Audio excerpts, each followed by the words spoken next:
Hi, Reynolds. This is Annette Kolodny. I consider myself your most devoted fan.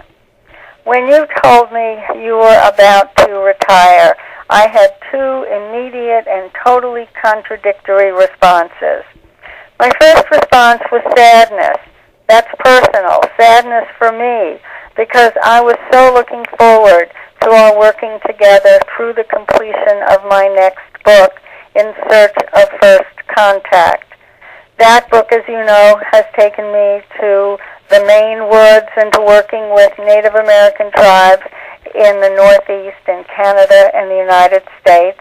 And the picture you have is of me in the Maine woods en route to some of those interviews, getting stories from Native peoples about their contacts with Vikings. So I'm so sorry that we're not going to be able to work together on that book until its completion, but your help and encouragement to date have been wonderful. My second response when you told me you were about to retire was joy. That was for you.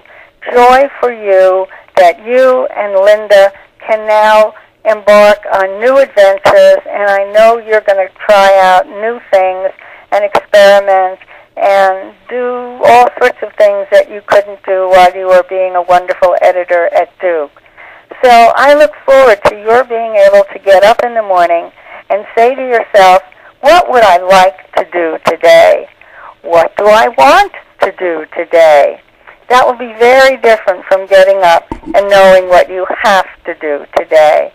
So I look forward to that new part of your life. And I just want to tell you that you have been a wonderful editor.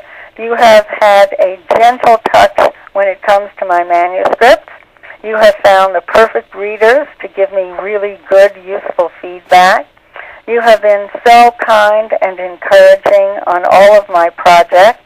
The two major projects that we worked with one another on, of course, were Failing the Future, my book about looking at higher education, and my new edition of Joseph Nicola's The Life and Traditions of the Red Man.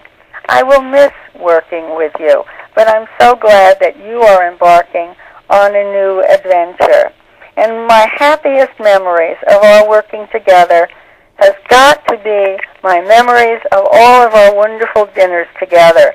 Over all these years, you and my husband Dan and I tried out interesting restaurants in whatever city we were in for whatever conference we were there for, and we would have long, rambling conversations over long, delicious dinners, and we talked about everything from the arts to politics to books to the book publishing industry.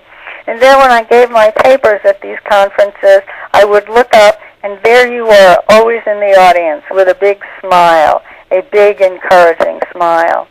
I really do value our friendship, and I thank you for the years of that friendship. I wish you well. I will always regret not continuing to work with you, but I will never regret all the time we did work together. Bye, Reynolds. Hey, Reynolds. It's the end of the American Studies Conference, and I've got my Marian Faithfull drag queen kind of thing going on right now, and Southern drag queen thing going on right now.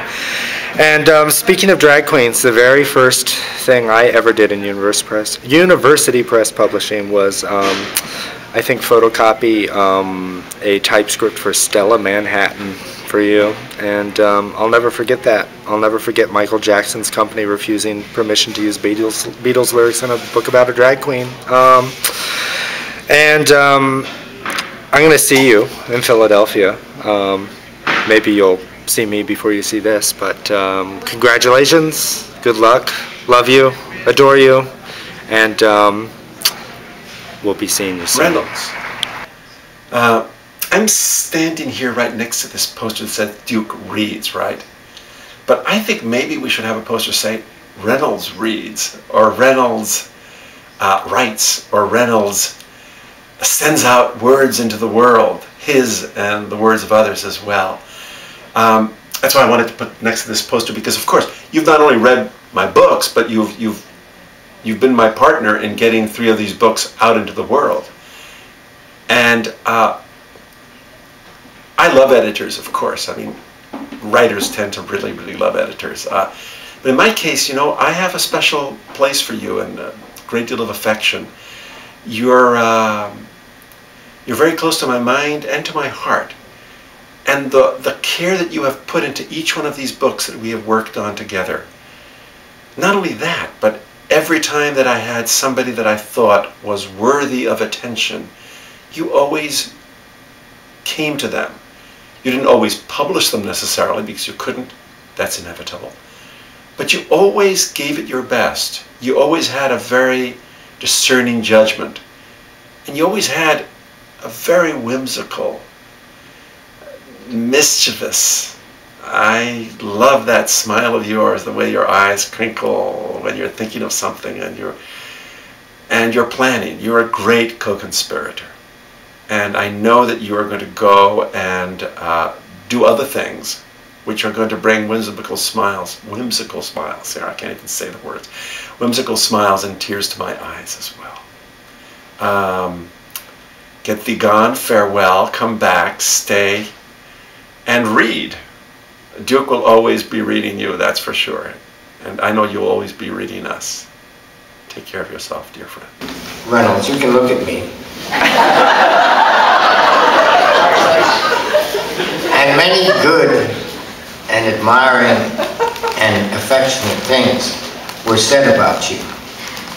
It was said that you were quirky, intelligent, generous, dedicated. But the remark that I remember as summing it all up, one of the people at the table, I wish it had been I, but it was not, said, Reynolds is always wildly himself. So I think a t-shirt, at least, with wildly itself, should be gotten up, if not for this occasion, then soon after. Congratulations, Reynolds, on your 33 years of extraordinary and very fruitful service to this press.